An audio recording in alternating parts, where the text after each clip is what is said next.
من الصحب والأزواج والقرابة والتابعين لهم بإحسان إلى يوم اللقاء. مامۆستایانی بەڕێز دراوسەکانی ئازیز گەنجاو و خۆشەویستەکان هەموو لایەک بەخێر بێن زۆر خۆشحاڵ لە بەدیدارتان شاد دەبم لەم ئێوارە کۆڕەدا. دیارە ئەم دەبەری ڕاپەڕین خەڵکێکی ئازا و چاونەترس و خەڵکێکی زیندوو و هۆشیاری هەمیشەوێتەوە. من خۆشحاڵم کە بە دیداری ئێوە شاد دەبم. ئومێدم وایە وەکو چۆن کاتی خۆی لێرەوە چەخماخەی ڕاپەڕین بە گژ سڵموستەمی ڕژێمی گۆڕبەگۆڕی بەعزدا لێرەوە چەخماخەی لێدا. خەڵکی ئەم دەبەرە پشتی شێریان پێ ببڕێت لەو گۆڕانکاریانش کە پێویستە بکرێن لە پاکسازی و چاکسازیکردن لە بارودۆخی ناهەموار و نالەباری هەرێمی کوردستاندا. یارو بابەتی کە من سازم کردووە گۆڕانکاری چۆن دەکرێ و بەچێ دەکرێ بەچێ ئەنجام دەدرێ. بەڕێزان لە هەر کەسێک بپرسی خوێندەوار نەخوێندەوار بەرپرس بێ یاخود خەڵکێکی ئاسایی بێ هەموو چاوەڕانی ئەوەیان هەیە کە ئێمە لە ماوەی داهاتوودا هەڵسین بە گۆڕان بەسەرخۆداهێنان بە گۆڕانکاریکردن بە خۆ پاکسازیکردن و خۆ چاکسازیکردن. بۆچی؟ چونکە هەموو لایەک گەیشتونە و قەناعەتەی کە ئەوەی لە ماوەی ڕابردوودا کراوە بەڵێ ئێمە بێ ئینصاف نین، بێگومان ئێمە دەستکەوتمان هەن و خاڵی ڕون و پرشنگداریشمان هەن، بەڵام بەداخەوە دەستکەوتەکان و خاڵە پرشنگدارەکان زۆر کەمترن لە شکست و نەهامەتیەکان و لە خاڵە تاریکەکان. جا هەموو کەس حەقی خۆیەتی لەم وڵاتەدا ئەو پرسیارە بکات دەبێت چی بکەین، چۆن بکەین، ئایا هەر لەم بارودۆخۆ ڕابمێنین، دەستە و ئەژنۆ دانیشین، تێوە ڕامێنین، چۆن ڕۆیشتووە هەروە بڕوە کە بە تەکید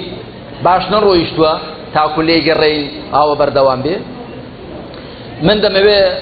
ئاوە لەو چوارچێوەدا لەژێر ئەو ناو نیشانەدا هەندێک شت کە قەناعەتم پێیەتیوە لە ئەزمموی زۆردا و لە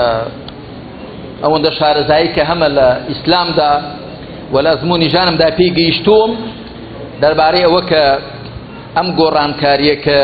هەموو کەس چاوەڕێی دەکات دەبێت چۆن بکرێ و پاشان بەچێ دەکرێ و دەبێت چێ پێی هەڵسێ.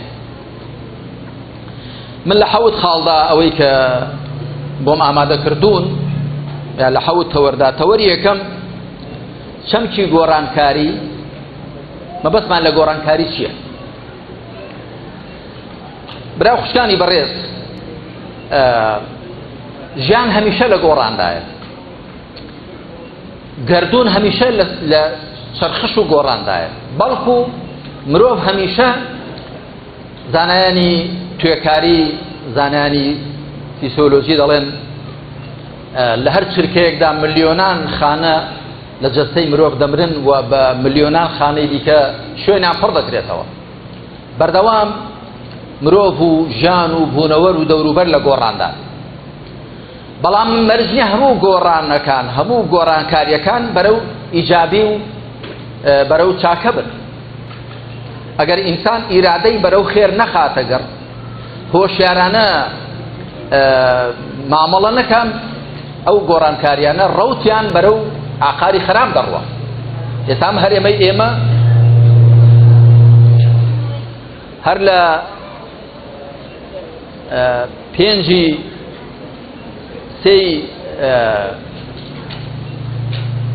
2001ەوە کە گۆڕانکاری کرا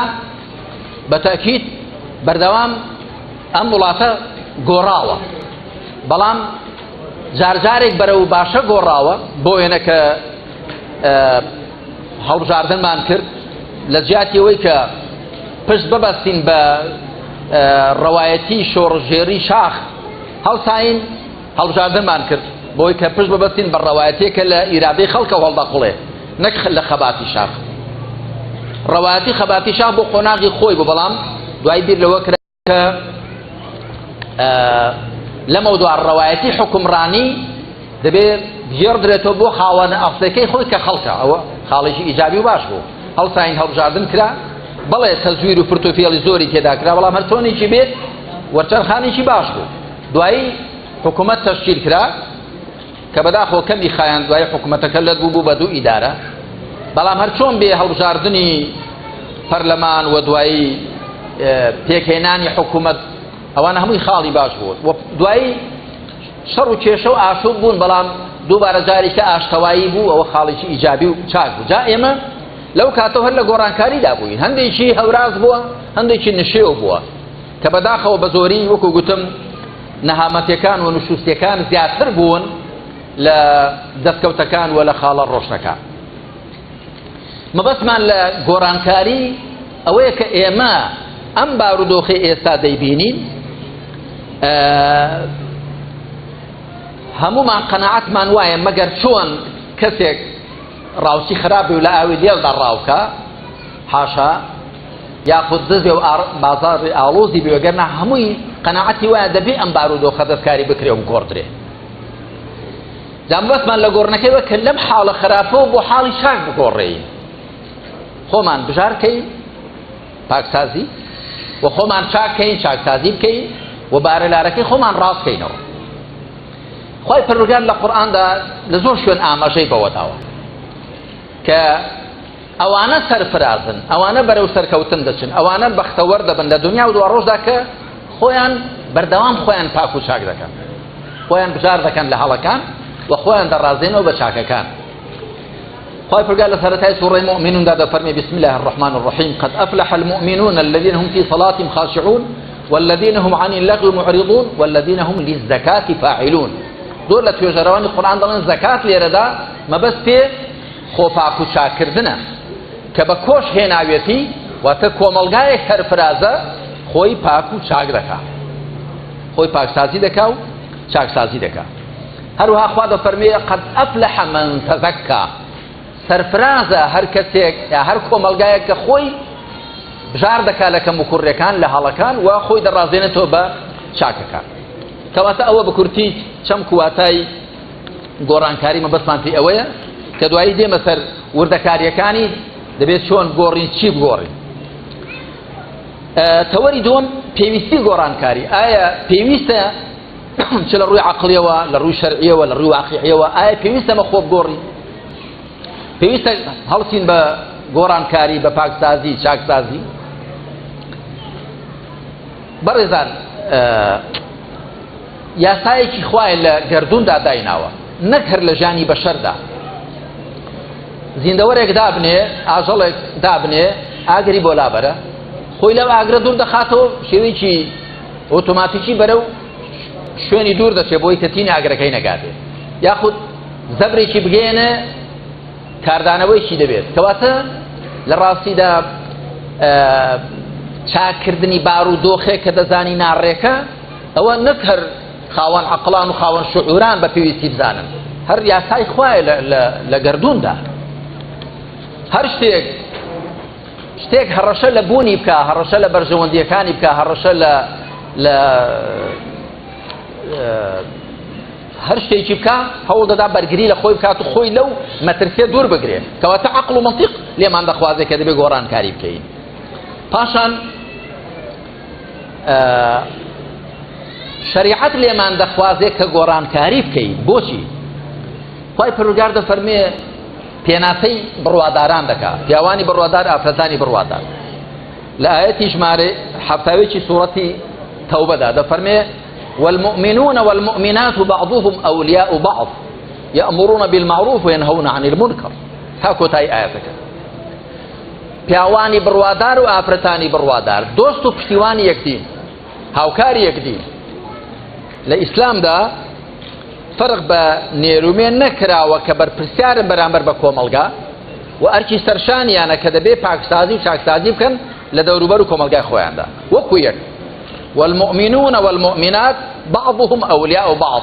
پیاوانی بڕوادار ئافرەتانی بڕوادار هەندێکیان دۆست و پشتیوانی یەکدین یاخود سەرپەرشتیاری یەکدین مشورخۆری یەکدین بۆچی يأمرون بالمعروف وينهون عن المنكر فەرمان بە هەرچی شتی پەسەند دەکەن ڕێگری لە هەرچی شتی ناپەسەند دەکەن فەرمان بە چاکە ڕێگرتن لە خراپە یعنی چی لە ڕاستیدا هەموو شەریعەتەکانی خوا هاتوون ئەوەی چاکە لە ژیانی بەشەردا بیسەسپێنن ئەوەی خراپە ڕشەکێشیکەن هەمویان بۆ ئەوە هاتووە گەورەترین معروف گەورەترین شتی پەسەند بریتە لە تەوحید و خوا بەیەکگرتن پێغەمبەران هاتوون ئەوە بسەسپێنن لە مامەڵەیان لەگەڵ خوادا گەورەترین معروف بریتە لە تەوحید و تەنیا خواپەرستی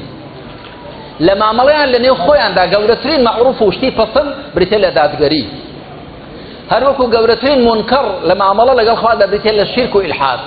پێغەمبەران هاتوون شیرک و ئیلحاد نەهێڵن و گەورەترین خراپە و منکەڕ لە مامەڵە لە نێو خۆیاندا بریتە لە زوڵم و ستەم پێغەمبەران هاتوون زوڵم و ستەم نەهێڵن کەواتە ئێمە هەم بە منطیقی عەقڵ هەم بە منطیقی شەرع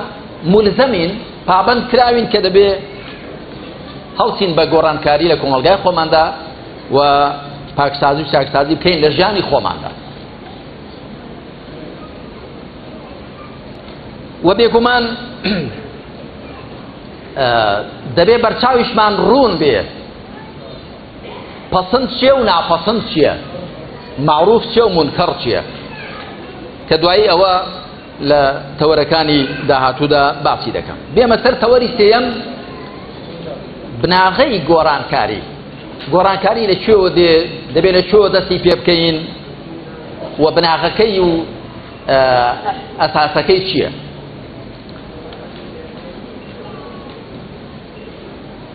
من پێم وایە براو خوشکانی بەڕێز بناغەی گۆڕانکاری و پاکسازی و چاکسازی پێش هەموو شتێک بریتێ لە بینینی واقعەکە وەکو خۆی ئەو واقعەکە تێداین وەکو خۆی بیبینین بەڵام وەکو خۆی بیبینین بابەتیانە تەماشایکەین نەک خودیانە من هەندێک خەڵک دەناسم لە ئاستی بەرپرسیارەتیدا و خەڵکێکی زۆریش هەیە لە ئاستی خوارێ پیان خۆشنی ئەم بارودۆخە بگۆڕێ بە پێویستیشی نازانم دەزانن لەبەرچی لێ بەهرەمەندن لەو هەموو زوڵم و ستەم و قەیران و گەندەڵی و پۆخەڵیە بەهرەمەندن بۆیە پێیان خۆشیە بگۆڕێ کەواتە پێشێ دەبێ ئێمە بناغەی گۆڕانکاری واقعەکە وەکو خۆی ببینین بەڵام بابەتیانە و مەوزوعیانە ببینین نەک لە خودەوە ئینطلاق بکەین برا خوشکانی بەڕێز زۆر جار هەر ئاماژە دەکرێت بە هەڕەمی دەسەڵات دەزانن ئەو لووتکەی دەسەڵاتە لەسەر شانی بنکەیەکی جەماوەری ڕاوەستاوە کە بەهرەمەندە لەم بارودۆخە لارەدا تا ئێستا بەهرەمەند بووە ئەگەر معاشی بندیوارە ئەگەر زەوی پێدرانی بەناحەقە ئەگەر دامەزرێنرانی بەناحەقە ئەگەر ئیمتیاز پێدرانی مادوی معنەوی بەناحەقە بەهرەمەند بووە بۆی ئەوانش کە بەهرەمەندن لەم واقعە وەکو ئەو هەڕەمە دەسەڵاتەی کە بەرژەوەندی هەیە لەوەدا کە ئەم واقعەکە و خۆی بمێنێتەوە ئەوی دیسان بەهرەمەندە ئەوی شتێکی پێ بڕاوە بۆیە پێشە دەبێ واقعەکە وەک خۆی ببینین بەڵام مەوزوعیانە و بابەتیانە ببینین نەک هەر لە خۆمانەوە تەماشا بکەین ئەگەر ئینسان لە خۆیەوە تەماشا بکە من زۆر پەرۆشیە و خەڵک و میلەتەی خۆمانمە کە هەتا تین نەگەیشتە مەعاش و موسە تەماشا دەکەی خەڵکێکی زۆر نەهاتە سەرجادا خۆ بەڵێ خەڵک هەر ناڕازی بووە بەڵام ئێشەکە گەیشتە خۆیان گەیشتە گیرفانیان گەیشتە ژیانیان ئەو جار هەستیان پێکرد خۆ زۆڵم لە مێژە دەکرێت خۆی مە لە مێژە هاوار دەکەین ئەم وڵاتەوە بەڕێوە ناچێت لە مێژە دەڵێنەوە ناشەرعیە ناحەقیە بەڵام حەیفە ئینسان تا تین نەگاتە خۆی هەست بە ئازاری ئەوانی دیکە نەکات ئێمە نابێ بەو پەندانە کارکەین ئاگرە سوورە لە خۆم دوورە دەست بە کەڵای خۆت بگرە بانەی با کەس ناچێتە قەبری کەس ئەوانە هەموو پەندی غەڵەتن و خەڵکی بێ هەڵوێست و سەرسەنۆک و خەڵکی خۆپەرست ئەو زۆرە پەندانەی گوتوون ئەگەر نادەبێ ئەو ئاگرە سوورەی دراوسێکە دەسووتێنێ دەبێت دراوسێکەشت خۆت دابنی پاشان لە دوای ئەو نۆرەی تۆش دێ ئەو بای کڵاوی تۆ دەبا دەستت پێگرتوونەی با بڵە خۆ هەر مەترسی بۆ کڵاوەکەی تۆ نییە ئەوانی کەش بەرێ هەرهی تۆن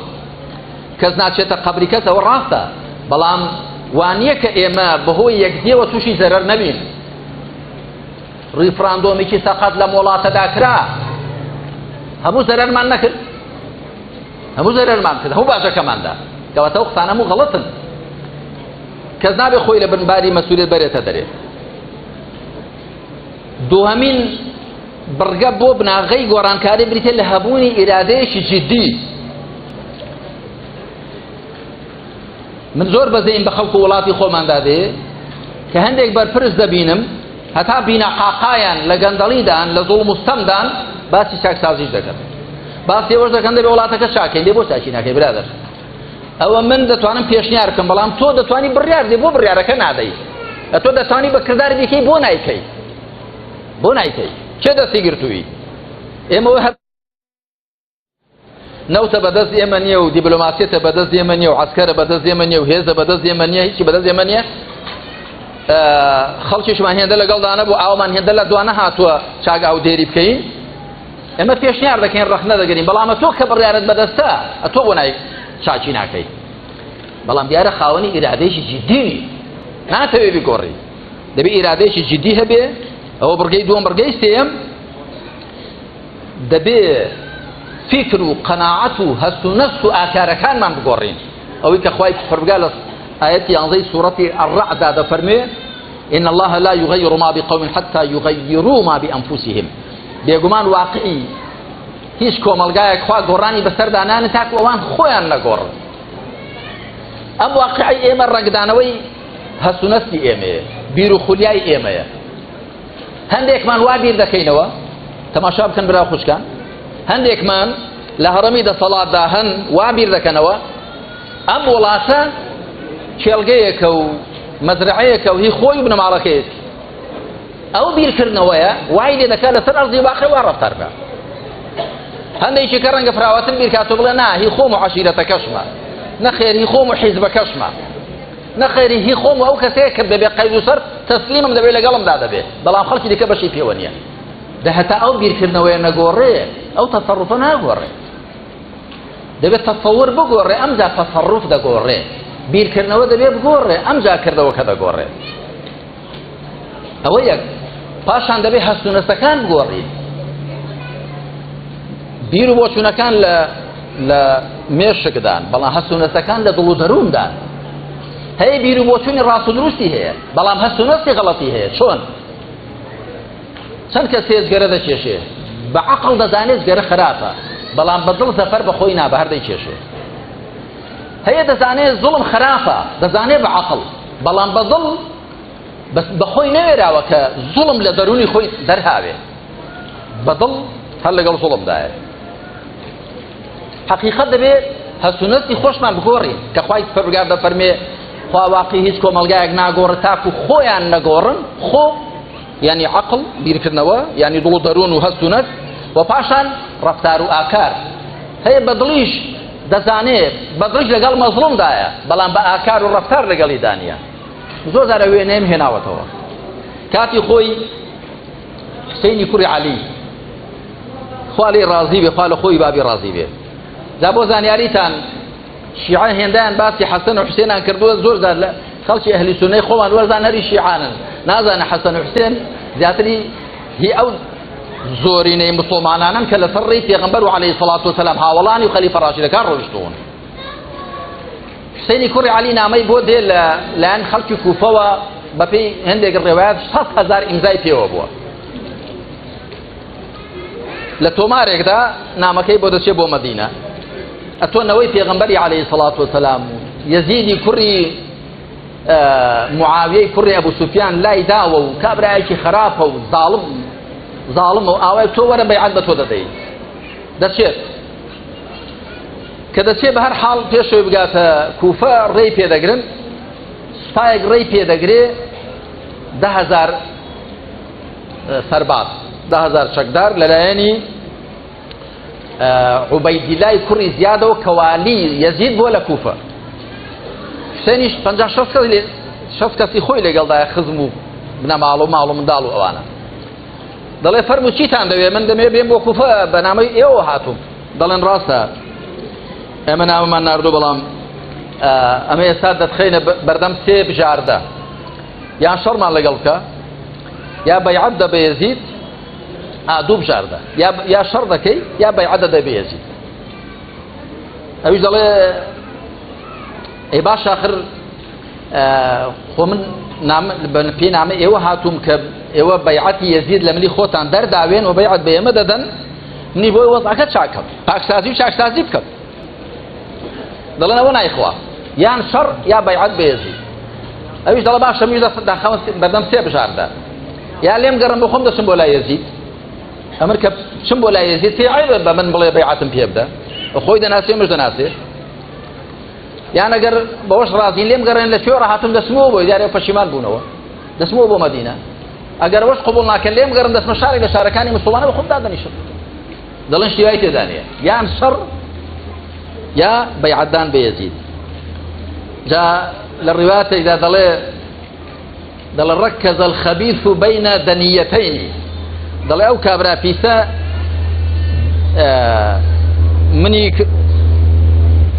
منی سەرپشت کردووە لە نێوان دوو تەنازولدا دوو شت کە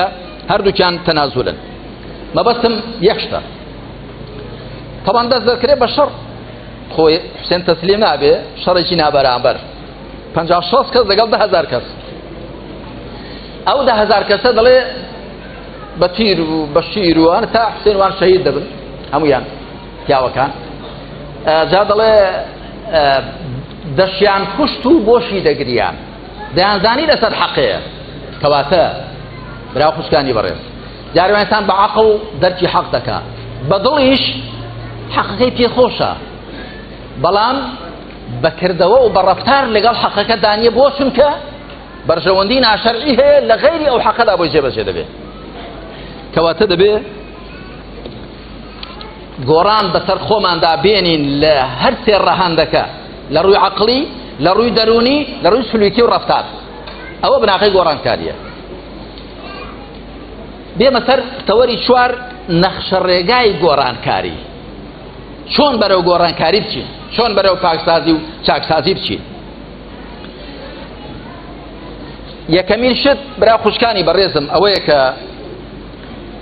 تاکەکانی کۆمەلگا ئێستا ئێوە دانیشتون هەمووتان ئەو خوشک و برایانێ من لە خزمەتتاندا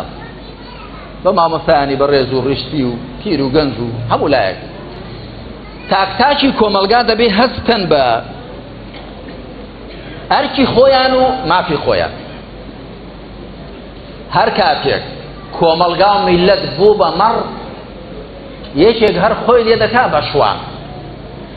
هەر کاتێک کۆمەلگا و میلەت بوو بە گاڕان یەکێک هەر خۆی لێ دەکا بە گاوان بەڵام ئەگەر خەڵک هۆشیار و بێدار بێ ئەگەر خەڵک هۆشیار و بێدار بێ لەسەر میزاج و تەبیعەتی مەڕ و بزن و ئاژەڵ نەبێ حاشای ئێوە ئەو کاتە کەس ناتوانێ بڵێ تۆ هی منی دەبێ بە قسەی من واوە بڕۆی بە قسەی من واوە نەڕۆی وا بکەی وا نەکەی هەنگاوی یەکەم لە نەخشەڕێگای گۆڕانکاری ئەوەیە کە تاکتاکی کۆمەلگا هەستن بە ئەرکی خۆیان و مافەکانی خۆیان کە بەداخۆ ئێمە وانین ئێمە زۆر جار کە نمونە دێنینەوە بە هەڵوێستی پێغەمبەر عەلەیهی سەڵات وەسەلام هاوڵانی پێغەمبەر خوالیان ڕازی بێ خەلیفە ڕاشیدەکان خوالیان ڕازی بێ لەبەر ئەومانە کە ئەو کاتە بەڕاستی ئیسلام بە تەواوی بەرجەستە کراوە لەسەر ئەرضی واقیع ئەگەر ناخۆ دوایش دەوڵەت و قەوارەی ئیسلامی بەردەوام بووە تەماشا بکەن ڕۆژێک کەوەتان زۆر بیستوە بەڵام گرنگەوە زانین چ عیبرەتێکی لێ وەردەگیرێت لەنا زۆر جار بیستوتانە عومەری کوڕی خەتاب خوا لێ ڕازی بێ کە خەلیفەی موسڵمانان دەبێت ئامۆژگاری موسڵمانان دەکات دەڵێ خەڵکی نە موسڵمانینە مارەیتان زۆر بەرز کردوێتەوە وەکو ئێستا چۆن پیان وایە ئافرەتەکە تا مارەی زیاتر بێت بە ئەوە قیمەتی هەڵکشیوە زانێت دەیفرۆشێ دەڵێ لەمە دووە هەر کەسێک ئەندازەیەک دیاری دەکات لەوەندە زیاتر مارەی وەربگرێت سزای دەدەم ئێواتان کردووە هاوسەرگیری بە زەحمەت ببێ لەمە دووە مارەی کەم بکەنەوە ئافرەتێک لە پشتی پەردەوە دەڵێ ئەی عمر ئەری چ لەو ئاەتەی خوای پڕگازەکەی کە دەفەرمێ وآتەیتم إحداهن قنطارا فلا تأخذوا منه شيئا ئەگەر پڕی پێستێک زێر مارەیتاندا بوو بە ئافرەتێک دوایی دەستان لێبەردا هیچی لێوەرمەگرنەوە کەواتە دروستە پڕی پێستێک زێر ماری بدرێ بە ئافرەت عمەر خوالی ڕازی بوو بێ ئاگەی لەو ئایەتە نەبوو بێ بەڵام دیار ئەو ئافرەتە بە نوێنەراتی ئافرەتان قسەی کردو کە ئافرەتان ڕازی نین مارەی دەستکاری بکرێ دەڵێ گوتی ئەصابت ئیمرەئەة وأخطأ عمر ئافرەتێک پێکای عمەر نەی پێکا تەواو وەقتی خۆم هێناوێ لای خۆم ئەو عیبرەتەی لەوە وەردەگیرەوە کە خەڵک ئەگەر هۆشیار بێ کەس ناتوانێت بڕیاری غەڵەتی بەسەردا بدا کەس ناتوانێت بەڕێی غەڵەتی دابەرێت لێوە دەنگ بدێن نەک عمەری کوڕی خەتاب خوا لێ ڕازی بێ پێغەمبەری خوا عەلەیهی سەڵات وسەلام لە جەنگی بەدردا سوپایەکەی لە شوێنێک دەفەرمێ لێرە بارگە و بنەفخن حەبابی کوڕی منذیر دەڵێ ئەی پێغەمبەری خوا عەلەیهی سەڵات وسەلام ئەم مەنزڵگایە خوا پێی فەرمووی لێرە مەنزڵگا بخەین وحیە یاخود تاکتیشی جەنگیە ئەوش دەڵێنە وەڵا خوا نەیفەرموو بەڵام تاکتیشی جەنگی بۆ خۆم پێم وا چاکە دەڵێ نا ئێرە باش نییە پێغەمبەر عەلەیهی سەڵات وسەلام دەبێ ئاوان میلەت پەروەردە بکرێ وای فێر کردبوون کە ئەگە گوتمان وحیە و خوا فەرموویەتی تەواو نەبۆ پێغەمبەر هەیە دەستکاری کە عەلەیهی سەڵات وسەلام نەبۆ کەس بەڵام کە وحی نەبوو مادام ڕای پێغەمبەر عەلەیهی سەڵات وسەلام دەگونجێ هاوڵێک دەگونجێ ئافرەتێک پیاوێک لە شتێکدا باشتر لە پێغەمبەر لێ بزانێ گوتی ئەی پێغەمبەری خوا ئێرە باش نییە پیاوی چۆن چی بکەین کی وەڵا ئێرە شوێنەکەی گۆمڵاییە ئەگە باران ببارێ لە قوڕە دەشەقین بەڵام با بچینە سەرێ زوورکەڵێنە ئەگە باران ببارێ پندر دەبێت زەویەکە و لاخمان لێی ژیر دەبێ گۆماوێکی دروست دەکەین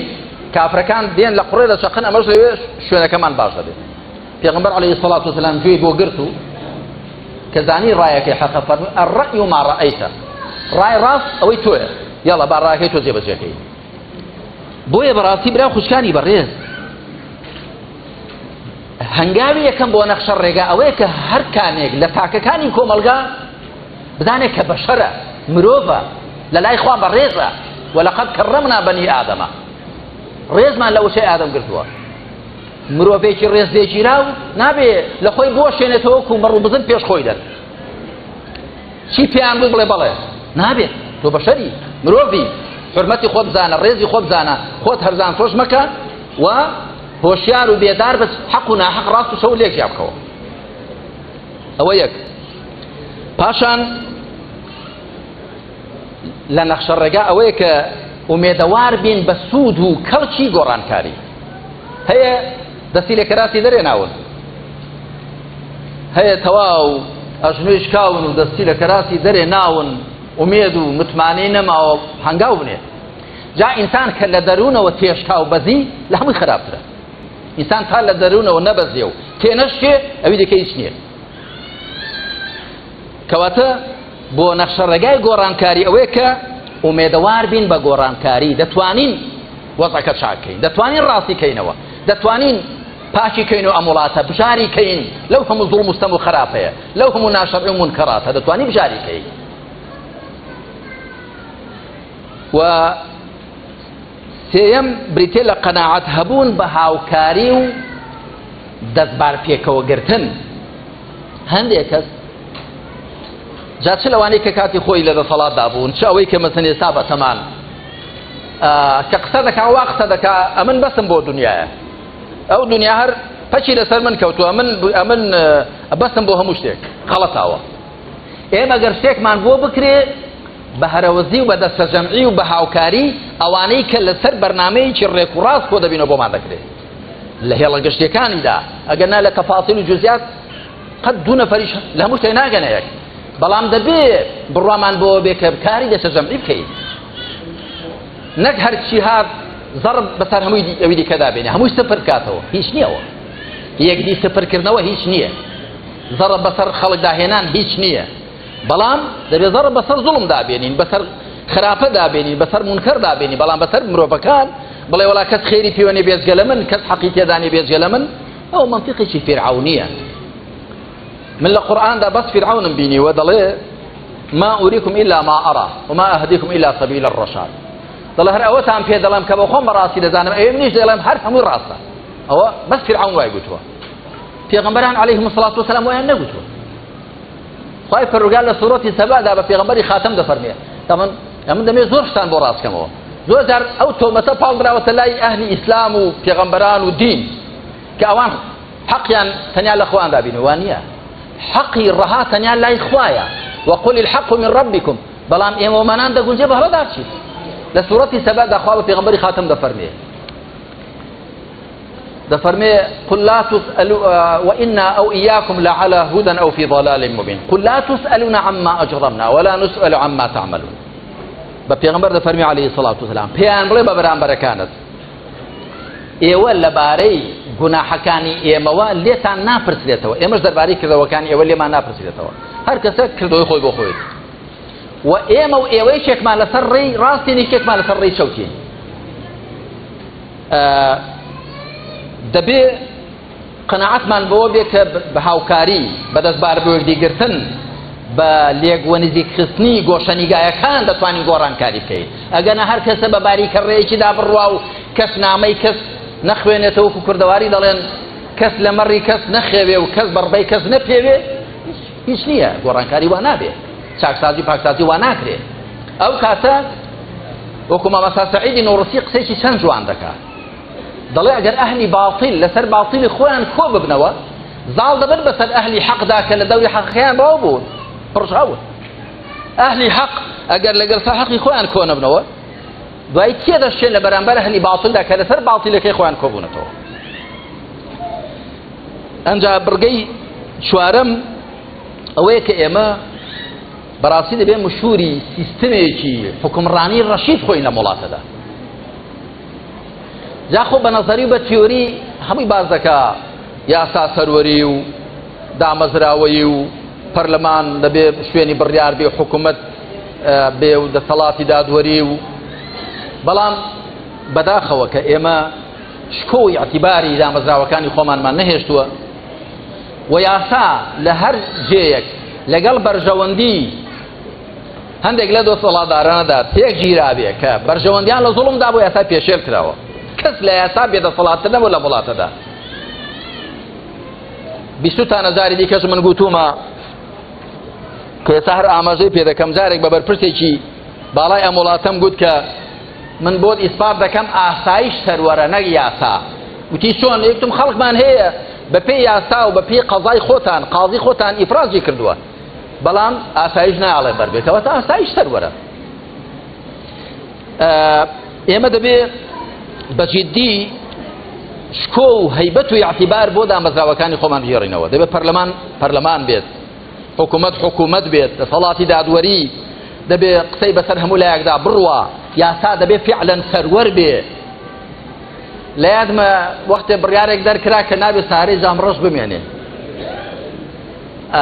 لەگەڵ برایانی مەکتەب مامەستا حەسەن و جەماعەت گوتم کاکە با ئێمە بڕیارە جێبەجێکەین دیارە بەرژەوەندی تێدایە بۆی خەڵکی خراپەکار و تاوانبار خۆی لە پشت جامی ڕەشەوە نەشارێتەوە خەڵکیە بکوژن و کەتنێکی بکەن و بە سارەی جامڕەش ڕاکەن ئەمە لەزگەکانمان لێکردنەوە بەس ئێمە جێبەجێمان کرد تەنانەت ئەو جیهەتەی کە بڕیارەکەشی دەرکرد و سارەکانی ئێستاشەو جامڕەشن چۆن وا دەبێت کاکە دەبێت تۆ کە بڕیارێک دەردەکەی باش بیری لێ بکەیەوە و وەکو کوردەواری خۆمان دەڵێن قسە دای بێژە بیست چێژە ئەمجا بی بێژە ئەگەر بزانی بڕیارێک بۆ جێبەجێ ناکرێت دەبێت نەیدەی دەبێت قەناعەتت بەوە بێت کە ئەو بڕیارە پێویستە بدرێ ئەو یاسایە دەبێت جێبەجێ بکرێت جا کە قەناعەتت پێی بوو پێش هەمان دەبێت خۆت توێ پابەند بی عومەری کوڕی خەتاب خواری ڕازی بێ دەڵێ کە بڕیارێکی دەردەکرد خزمەکانی خۆی منداڵەکانی خۆی کۆ دەکرد و کڕوشەکان لێگو وەرن گوێتان لێبێ بە تەمام بڕیارێکی وا دەرکەم ئەوە خەڵک وەکو چۆن تەماشای گۆشت دەکا باڵندە تەماشای گۆشت دەکا ئاوا تەماشای ئێوە دەکا یعنی جێی چاوی خەڵکن هەر کامێک لە ئێوە لەو بڕیارە سەرپێچی ئەو بڕیارە بکە دوو قات سزای دەدەم جا بۆ خۆتان حسابی خۆتان بکەن دەی ئێستا بۆ خۆتان دەزانن بەخوا خەڵک هەیە وەڵی هاتۆ خێزانی ناردۆ بۆ لای من توێتی وەڵی 15 ساڵە لەسەر ژندام لەسەر یەک گونیا ئارد بەخوا نازانم ڕازەکە درۆ دەکا بەڵام کاتی خۆی برسی بوو و فەقیر بووین لە نەوەتەکان لەسەر گونیا ئاردێک و 15 ساڵ لەسەر ژندام نەفەریشێ نەک نەفەرێک چەند نەفەری کوشتنەوە دەخولێتەوە یە کاتی چۆن وا دەبێت وڵات بەڕێوە دەچێت فعلا دەبێ ئێمە شکۆ و اعتیبار بۆ دامەزراوەکان بژێڕینەوە و پەرلەمان بێ بەڕاستی شوێنی بڕیار بێ نەک بڕیاری بە قوڕێکدا بکرێ وەکو بڕیاری ڕیفراندۆمەکە ئەنجومەنی ڕیفراندۆم بڕیاریدا دوایی بە قورجی پەرلەمانیاندا کرد هەڵی قۆڕێنە لێجا بیش شەرعێتی پێ بدە نابێت ئەوە ئەو کاتەشەمە گوتمان ئەوە بێڕێزیکردنە بە پەرلەمان یا حکوومەت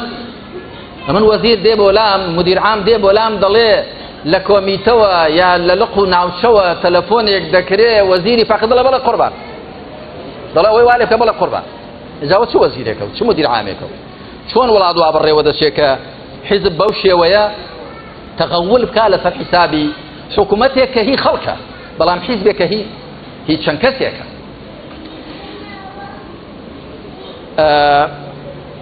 و پاشان هەر لەو نەخشە ڕێگای گۆڕانکاری ئەوەی کە دەبێ هەڵوێستێکی بوێرانەمان هەبێ ئەوانەی کە مڵک و ماڵی خەڵکیان لەلایە جا چ ئەو ملیارانەی کە بردویانن بۆ دەرێ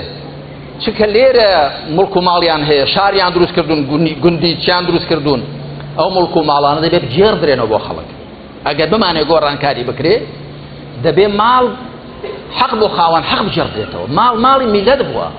عەرزی خوایە و خەڵکی لەسەر خوڵقاندووە بۆچی بوو بەهی چەند ماڵێکان بۆچی بوو بەهی کەمینەیەکی ملیار لێرە سەر حسابی خەڵکێکی ڕەشوڕوت کە خەڵک لە هەولێر شوێنەکانی کە دێ بۆ لای من 100 مەتر دووجای بۆ نەکردراوە ئەدێوی دیکە لە کوێ بۆ هەموو دۆنمانەی پێدرا شاری دروست کردو شار بە کۆنێک پێی بۆتە ملیار لێر چۆن وڵات وا بەڕێوە دەچێت دەبێ ئەو مڵک و ماڵانە بجێڕدرێنەوە بۆ خاوەنی خۆیان ئەگەر بمانێ گۆڕانکاری بکرێ بێمە سەر تەوەری پێنجەم چیە گۆڕانکاری پێ دەکرێت ئێمە زۆر جار وا ڕزانی دەبێت چاوەڕێ بکەین دەخوا خوا کەنگە فریشتاندا دەبەسێنێ بەخوا برا خوشکانی بەڕێز ئەگەر 27 ساڵە ئەم وڵاتە پڕ کراوە لە ستەم و گەندەڵی کەمینەیەک تێدا بوونە ملیار لێر زۆرینەیەکە و بۆ خۆتان دەزانن وەزەکە چۆنە سمعە و یاعتیبارمان لە لای وڵاتانی دراوسێ لە نێو دەوڵەتی زۆر هاتە خوارد لە ئەنجامی هەڵەوپەڵی زۆردا ئەگەر 27 ساڵی کەس ئاوە بە دوای دابڕوە خوا فریشتاندا نابەسێنێ دەبێت خۆمان واقعەکە بگۆڕین وەکو باسم کرد إن الله لا يغير ما بقوم حتى يغيروا ما بأنفسهم خوا واقعی هیچ کۆمەلگایەک ناگۆڕێت تاکو خۆیان نەگۆڕن عەقڵیەتیان دووهەست و نەستیان خولیایان ئاکاریان ڕەفتاریان جا چێ گۆڕانکاری پێ دەکرێت من لەمێژە پندێکم گوتووە لە زۆر لە کتێبشتەکانمدا دووبارەم کردوتەوە پاکسازی بە پاکان دەکرێت چاکسازی بە چاکان دەکرێت ڕاستکردنەوە بە ڕاستان دەکرێت حقیقت دەبێ ئینسان هەر کامێک لە ئێمە کە باسی گۆڕانکاری دەکات دەبێ بەینەهو و بەین الله لە بەینی خۆی خوادا نیەتی لێ بێنێ کە بەرژەوەندی لە زوڵمدا نەبێ لە غەدردا نەبێ لە خراپەدا نەبێ نیەتی لێ بێنێت و خۆی پاکاتەوە و قەراردا کە دەبێت چاکسازی بکە ئەگەر بە زەرەری خۆشی و خزمەکەشی و حیزبەکەشی بێ و قەراردا خۆی ڕاستکاتەوە ئەگەر زەرەریشی لێ بکە قازانجیشی لە خواریەدا بێت چکە ڕێگە قازانجێکی جوزئی لە خواری بکە بەڵام قازانجێکی بەردەوام و گەورە لە ڕاستکردنەوە دەکەم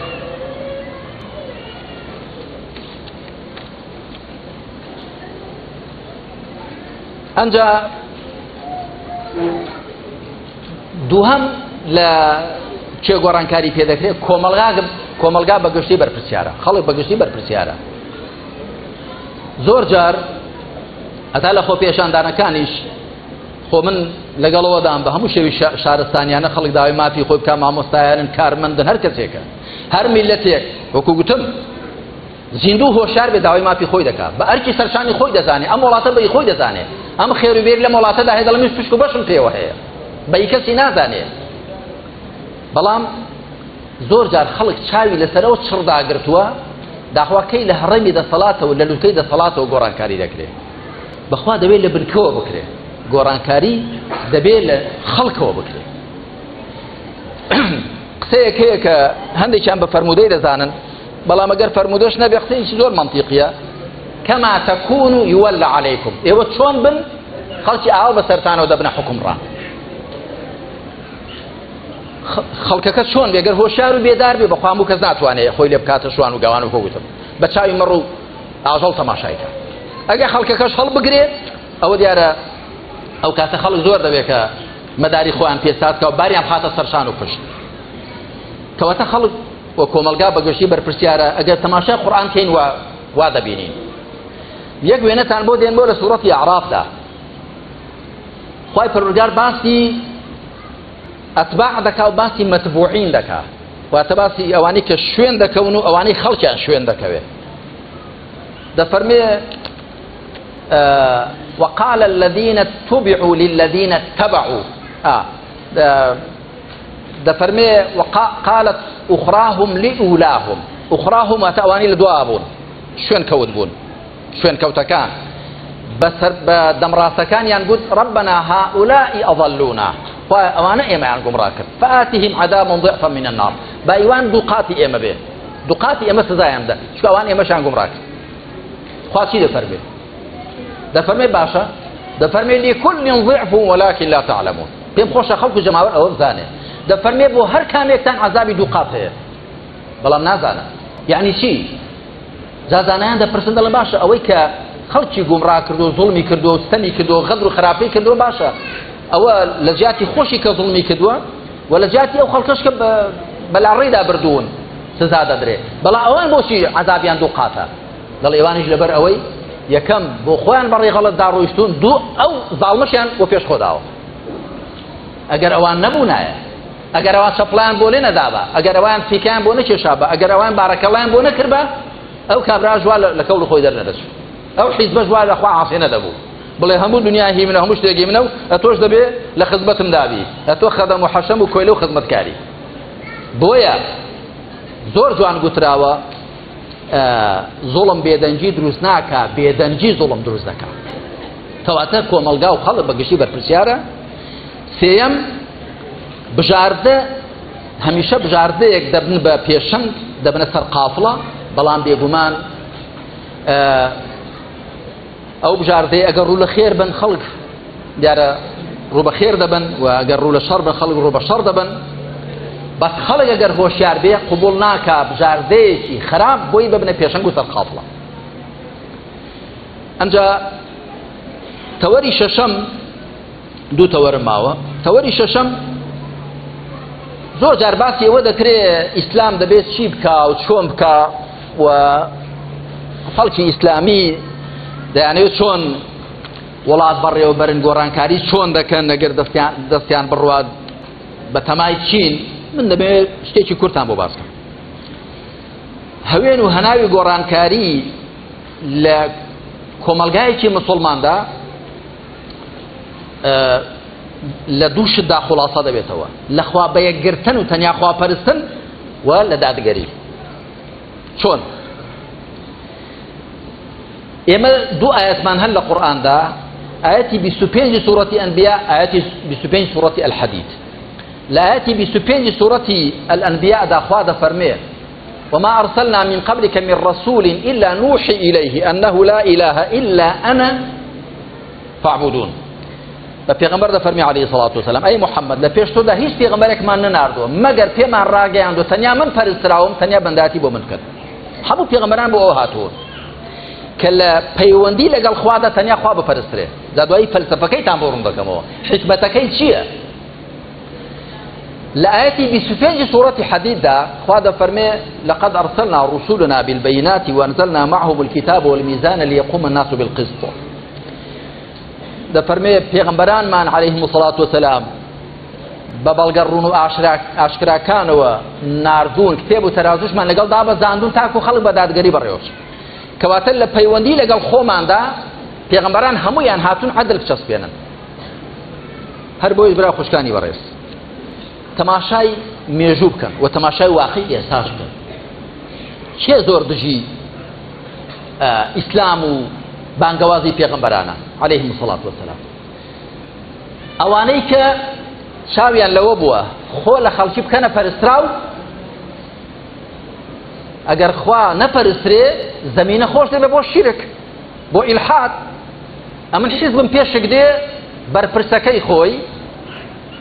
قسەکانی بەرپرسەکەی تەوجیهاتی بەرپرسەکەی لە شوێنی خوا و پێغەمبەر و ئیسلام داناوە. ئەوە بتپەرستیە وەک چۆن کاتی خۆی ماوسیتۆن ستالین و لینین لە یەکێتی زۆڤێتی پێشوو لە ڕاستیدا لە جیاتی خوا دەپەرسترا خۆ ئەوانەی کە نکوڵی لە بوونی خوا دەکەن و نەبێ بەڵگەیەکی عەقڵ و علمیان بەدەستەوە بێ بەڵام بۆی وا دەکەن بۆی خۆیان لە شوێنی خوا دابنێن ئەگە خوا نەپەرسترا دەڵێ جا مادام خوا نەبێ خوا نەپەرست وەرە من بپەرستن هەر بۆیە کێ دژی موسا وەسایەوە فرعون بۆ فرعون دەیگوت إني أخاف أن يبدل دينكم أو أن يظهر في الأرض الفساد دەترسم موسا دینەکەتان لێ تێکداو ئاشوبیشتان لە وڵاتیدا بۆ پەیدا بکە وەکو ئەوەی فرعون دەیکە دینێکی زۆر باش بێ و ماشەڵڵا وەزعێکی زۆر باشی ڕەخسان بێ دەیگوت دەترسم موسا دینەکەتان لێ تێکدا و ئاشوب پەیدا بکە کەواتە هەناو هەوێنی گۆڕانکاری لە نێو میلەتێکی موسڵماندا پێشێ بریتێ لە تەوحید چەسپاندنی تەوحید و خوابەیەکگرتن بۆی کەس ڕێی نەبێ بڵێ من بپەرستن وەڵاهی براو خوشکە کاتێک زەمینە خۆش دەبێ بۆ یەکسانی بۆ ئازادی بۆ دادگەری کە خەڵک خواپەرست بێ تەنیا خوا سبوحون قودوسە تەنیا خوا شایستەی پەرستران ئەوی دیکەن بۆ کوێچین هەموو بەندەی خوین و پێکەوە براو تەبایی بەڵام ئەگە خوا نەپەرسترا جا فرعون و نەمرود و قاڕون و خۆبەزلگەرەکان زەمینیان بۆ دەڕەخسێ ئەگە بە زمانی مەقالیش نێڵێن بە زمانی حاڵ بڵێن لەداوەر کۆینەی ئێمە بن و پاشان هەمیشە عەدل لەگەڵ تەوحید پێکەوەن زوڵم و شیرکیش پێکەوەن تەنیا خواپەرستی وا دەکا کە دادگەری هەبێ مادام کەس لە سەروی ئەوەوە نەبوو لە سەروی مرۆڤەکانەوە نەبوو هەموو وەکو یەک بوون کەواتە لێرەدا زەمینە دەڕەخسێ بۆ یەکسانی بۆ ئازادی بۆ دادگەری بەڵام ئەگەر مرۆڤەکان هەندێکیان تەقدیس کران تەعظیم کران جا لە بەرجی دینی دابێ یا لە بەرجی سیاسی دابێ وزارە لە بەرجی دینیدا خەڵک تەعظیم و تەقدیس دەکرێت ئەو کاتە زەمینە خۆش دەبێ بۆ زوڵم و ستەم و فەرق و جیایی دەڵێ من لە تۆ چیام ئەگەر ئەوەی کە خوا دەیفەرمێ ئین ئەکرەمەکم عند الله ئەتقاکم بەڕێزترتان لای خوا ئەوەی پارێزکارتر بێ ئەوەی کە خوا دەیفەرمێ ئینا خەلەقناکم من ذەکەری وئونسا لە نێرومەیەک دروستمان کردوون ئەگەر ئەوە بچەسپێ کەس کەڵکەڵی ئەوەی لە کەللەدا نابێ بڵێ کاکە تۆ دەبێت لە خزمەتی من دابی ئاخر بۆ کاکە ئاخر من لە تۆ جیام تۆ بۆ جیای باب هەردوو ناچینە سەر ئادەم و حەوا ئادەم و حەوا باب و دایکی هەردووکمان نین هەموومان نین ئەی پێغەمبەر نافەرمی عەلەیهی السەڵات وسەلام نەسپی لە ڕەش گەورەتە نە ڕەش لە سپی نە عەرەب لە عەجەم نە عەجەم لە عەرەب هەموو وەکو یەکن و هەموو بەندەی خوان و هەموو نەوەی ئادەم و ئادەمیش لەگەڵا ئەی تۆ ئەو کەڵکەڵێن لەشوێ هێنا بۆیە گۆڕانکاری ئیسلامی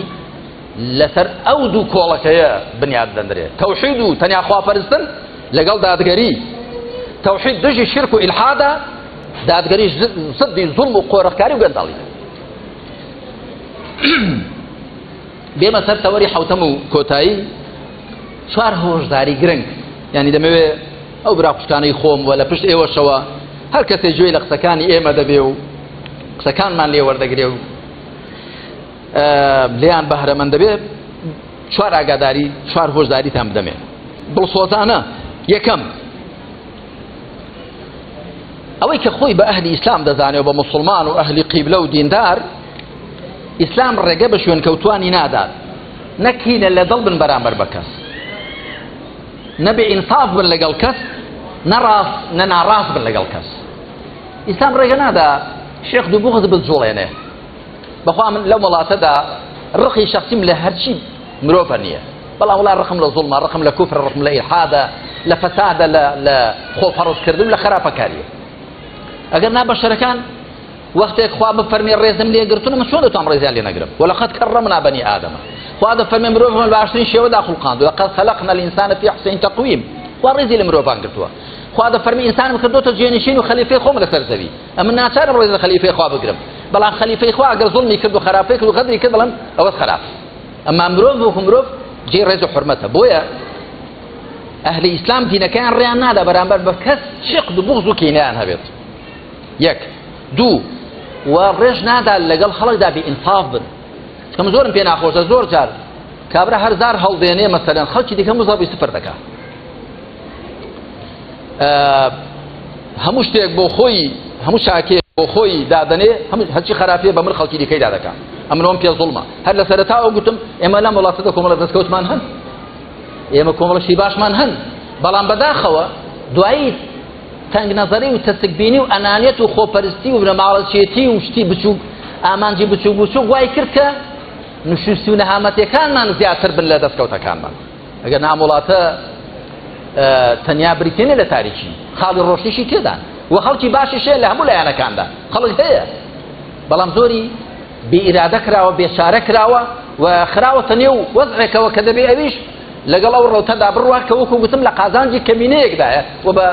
بە زەرەری زۆری نەیەکە و پاشان ئیسلام ڕێگە نادا بە پێڕەوان و شوێنکەوتوانی خۆی لەگەڵ خەڵکدا ناڕاست بن دەبێت چی ڕاست و ساغ و چاکە ئەویان لەگەڵ بڵێن ئەوە هۆشداری یەکەم دووەم هۆشداری دووەم ئەوە کە براو خوشکانی بەڕێزم وریای پڕۆپاگەندەی ناحەزانە بن بە تایبەتی بۆ خەڵکێکی ئیسلامی مەسەلەن بۆمان ئەومان زۆر جار بۆ هەڵەبەستن ئەو ئیسلامیانە بڕوان بە فیۆکراسی هەیە حکوومەتی دینی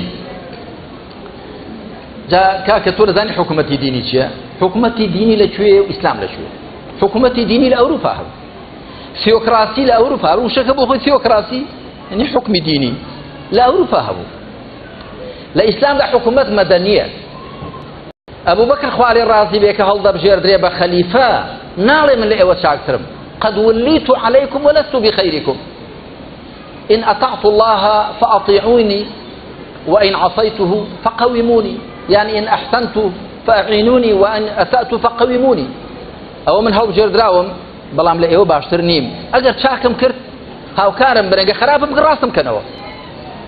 ئەوە یەکەم خەلیفەی پێغەمبەر بوو عەلەیهی سەڵات وەسەلام لە ڕاستیدا لە ئیسلامدا فیۆکراسی نییە حکوومەتی دینی نییە خەڵک بەرپرسانی خۆی دادەنێت بۆ خوا لە عاسمانێ نێناردوونە خوارێ و لە ئیسلامدا هیچ کەس مقدس نییە جاجا برادرانی عەلمانی دەڵێن عەلمانیەت دەیەوێ قەداسەت و پیرۆزی لە دەسەڵات بکاتەوە من لە کتێبی تەوژمی ئیسلامی و عەلمانی و خاڵە هاوبەش و جیاوازەکانم باسم کردووە وتمە لە ئیسلامدا ئەسەر دەسەڵات هەر مقدس نیە تاکو قەداسەت و پیرۆزی لێدا بڕنی دەسەڵات چییە خەڵکە نوێنەری خەڵکە خۆ نوێنەری خوا نییە بەڵام تۆ عەجایب ئەوەیە بابای عەلمانی بە تیۆری و بە نەزەری بڵێ دەبێ پیرۆزی لە دەسەڵات بکەینەوە بەڵام دەسەڵاتەکەی خۆی بە پیرۆز بگرێت عەجایب ئەوەیە بەکردەوە بە پیرۆزی بدانێ و بشڵێ من هەر دەبێ حاکم بم ئەگە خەڵکیشم دەگەڵێ هەر دەبێ حکم تام بکەم کەچی بە نەزەریش بڵێ وەڵا دەبێت پیرۆزی لە دەسەڵات بکرێتەوە با بگیان بە نەزەریەوە مەڵێ بەکردەوە وابکە ئەمما ئێمە ئیسلامی دەسەڵات چییە خۆمانین بەشەرن بەشەرەکان خی پەروەردگار دەفەرمێ کە باسی بەشەر دەکات إن الإنسان لكفور كومل صفاتي خلاف بعض ذات الإنسان إنسان أولية تقوي بمقدس زاني أنجا پروپاگەندەیش کەمان بۆ دەکەن ئیسلامیەکان هەر وەک شتێکی تاکتیکی باسی دیموکراسی دەکەن بەڵام ئەگەر دەستیان گەیشتە حکم ئەمجا کار بە دیموکراسی ناکەن ئەوەش درۆیەکی شاخدارە جارێ ئیسلامی مەظلوم لە هەموو دنیادا کێشان لەگەڵ دیکتاتۆریەت هەیە نەک لەگەڵ دیموکراسی تۆ تەماشا بکە لە هەر شوێنێک دیموکراسی بوو بێ ئیسلامیەکان بردویانەتەوە ئەوە لە مەغریب ئەوە لە میسر ئەوە لە تونس ئەوە لە فەڵەستین ئەوە کاتی خۆی لە جەزایر ئەوە لە تورکیا لە هەر شوێنێک دیموکراسی هەر تۆزێک هەبوو بێ خەڵک ئیسلامی ویستووە ئیسلامیەکان بردویانەتەوە ئەمە لە دیموکراسی ناترسێ بەڵای گەورە دیکتاتۆریەتە بەڵام ئێمە و تێبینێمان لەسەر دیموکراسی ڕۆژ ئاوا هەیە دەڵێن حەڵاڵ و حەرام خوا و پێغەمبەری خوا دیاریان کردووە کە گەروانە بێ ئەو کاتە دیموکراسی دەبێتە شتێکی بێپەرژین بەولاولادا دەڕوا وەکو دەبینن چه ئینحرافاتی کۆمەڵایەتی و خێزانی لە ئەوروپا هەیە چه سەرکێشی و لەشکرکێشی لە ڕووی سیاسیەوە هەیە وڵاتانی دنیا غارەت دەکەن خێروبێری وڵاتان بە تاڵان دەبن هەمووشی لە پەرلەمانەکانی خۆیان بڕیاری سەر دەدەن بەڵام شریعەت دەبێت چوارچێوەی شوڕا بێ کەمە وای پێ دەڵێن بۆی کە لە سنووری خۆی دەرنەچێ شتێکی کە دەڵێن بۆ ئیسلامیەکان ئەگەر ئیسلامیەکان دەسەڵاتیان بێ ئازادیەکان نامێنن ئەسڵەن ئیسلام لە کەشی ئازاد و لە جەوی ئازاد دانەبێ هەر گەشە ناکە لە ڕاستیدا ئەو کەشەی کە ئەو هەوایی کە تەوژمی ئیسلامی گەشەی تێدا دەکات کەش و هەوایەکی ئازادە لە کەش و هەوای داپڵۆستین و ژێرچەپۆچی ڕوتی ئیسلامی ناتوانێت گەشە بکات چونکە بۆ ئیسلام حەز بە ئازادی دەکات ئیسلام وەکو ئەو ڕوەک و جیا و میوەجاتە وایە کە حەز بە تیشی خۆر دەکات بەڵام ئەوەی لە بن بەرد و شت گەورە دەبێت لار و خوار گەورە دەبێت و زەرف هەڵدەگەڕێت ئەمجا ئازادی چی یانی هەندێک کەس هەنگەوا تەسەوورکە لەگەڵ خەڵکی ئیسلامی دەسەڵاتی بوو ئەوەی پێش هەموو شتێک دێنێ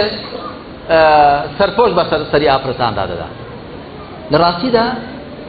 فەرزە ئافرەتان قژی خۆیان داپۆشن بەڵام من پێغەمبەرم نەبینی و عەلەیهی سەڵات وسەلام لە مەدینەدا خەڵکێکی دانابێ بۆی کە بە زۆر لەسێک بەسەر خەڵکی دابدەن شتیوان نییە ئەوە وەکو چۆن نوێشکردن دەبێت بۆ خۆی بیکا بەڵام خۆ بە تۆبزی خەڵک نابرێ وەکو داعش دەیار کرد بە تۆبزی شت لەسەر خەڵک فەرز ناکرێ لە بواری باریکەسێتی بواری ئازادە شەخصیەکان مرۆڤەکان دەبێت خۆیان ئەگەر نادەبێتە نیفاق ئەو نوێژەیە کە بە تۆبزی دەکرێت خۆ هەر بە خەڵک نایە ئەو ڕۆژەی بە تۆبزی دەگیرێ ئەو ڕیشەی بە زۆر دەهێڵدرێتەوە وەکو داعش دەیان کرد ئەوە سوودی چییە فرسێک نایەنێەوە ئیسلام قەت ڕای بەشتیوانیە و لە ڕاستیدا ئیسلام ڕای بەوە هەیە کە مرۆڤەکان ئازادن لە سەرەتاوە ئیمان دێننیان نا و لە دوایشڕا لەسەر ئیسلام بەردەوام دەبن یاخود لێی هەڵدەگەڕێنەوە ومن لە بەتەفسیل ئەوم باس کردووە لە کتێبی ئیسلام و دەوڵەتداریدا هەندێک کەس وا تەسەوور دەکات کە گەر ئیسلام دەسەڵاتی بوو دەی کاکە وەڵاو تۆ شتێکت گوتووە کوفرە دەبێت سزا بدرێ ناو دە حڕیەتی تەعبیرە ئەی باشە لە مەدینەی پێغەمبەر سەڵ جوولەکەی لێ نەبوون ئەی جوولەکە خۆ بڕیان بە پێغەمبەری خوا نەبوو نەسڕانی لێ هەبوون مشریکی لێ هەبوون خۆ بڕیان نەبوو قسەی خۆیان دەکرد و بەڵام ئیسلام لەگەڵ ئەوەدایە کە دەبێنە عنف توندوتیژی بەکارنێت نابێت توندوتیژی بەکار بێ بۆ فەرزکردنی بیرۆڕای خۆت ئەمما دەبێت خەڵک ئازاد بێت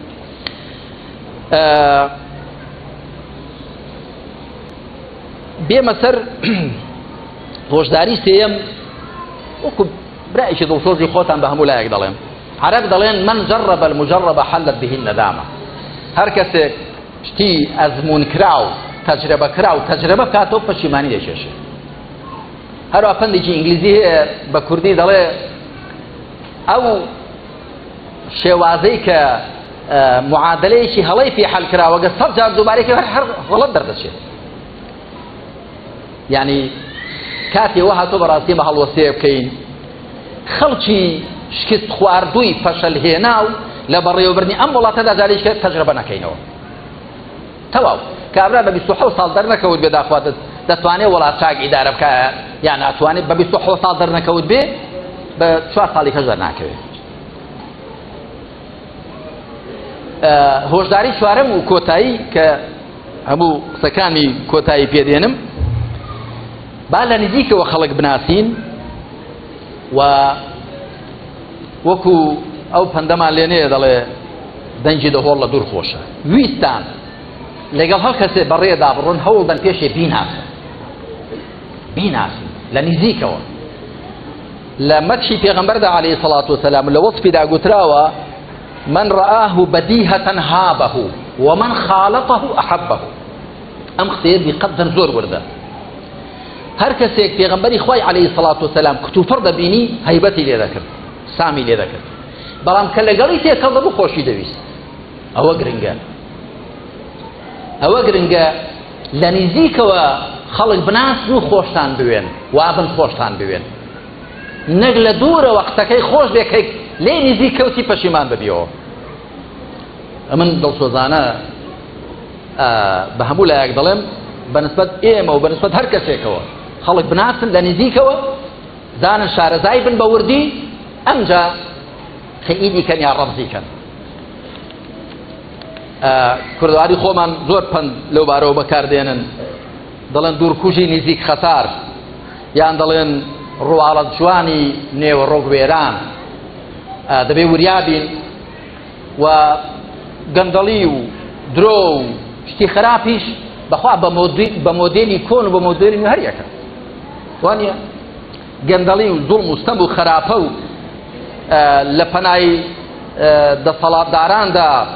دەوڵەمەندبوون و سامانی حەرام و سەرێکنان و ئەوە بەخوا پرۆفیشناڵانە بی کە یاخو کلاسیکیانە هەر یەکە جا ئینسانی عاقڵ دەبێ چاوەڕ کاتەوە و هەر کەسێک کە تەئیدی دەکات لەگەڵی بەڕێدا دەڕوابزانێ لێی وردبێتەوە و هەر کەسێکیش کە ڕەبزی دەکات پشتی تێدەکات دیسان هەر لەبەر ڕۆشناییدا بێ بە بەڵگەوە بێ خوا بە لطف و کەڕەمی خۆی من لە کۆتاییدا ئەوە دەڵێم لە کاتێکدا کە ئێمە لێرە دانیشتوین ئەم وڵاتە وەکو گوتم تەبەن وڵاتێکە و کۆمەڵێک دامەزراوەی تێدا هەن بەڵام بەداخۆ شکۆ و اعتیبارمان شکاندون ئەگەر نا ئەم وڵاتە خێری هەر تێدایە ناومێد مەبن پێتان وانە بێ کە هیچ ناکرێ پێتان وانە بێ کە ئەم وڵاتە خێری تێدا نەماوە ئێمە ئێستا کە لێرەین پێشمەرگەکانمان برانی پێشمەرگەمان لە بەرەکانی شەڕ و جەنگ و لە شوێنەکان برا ئاسایشەکان پۆلیسەکان هەر کەسە لە بوارەکانی خۆیان کاری خۆیان دەکەن ئەو دڵسۆزانە دەیکە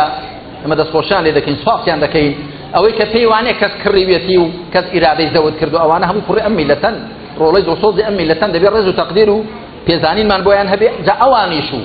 مامۆستایان کە دەرز دەڵێنەوە تەندروستکاران کارمەندان هەر کەسە لە شوێنی خۆی لە مەقامی خۆیدا ئەم وڵاتە خێری تێدا هەیە بەڕاستی خەڵکی باش هەیە گرنگەوە خەڵکە باشەکە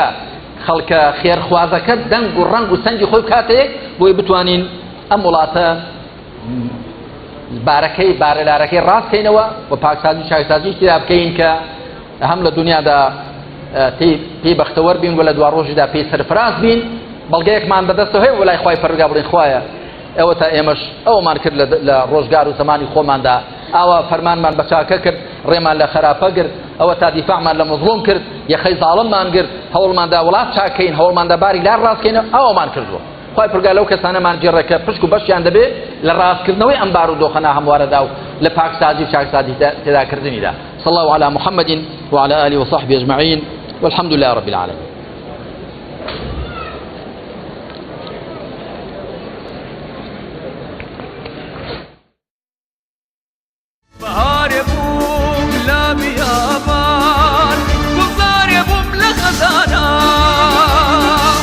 من هاتمو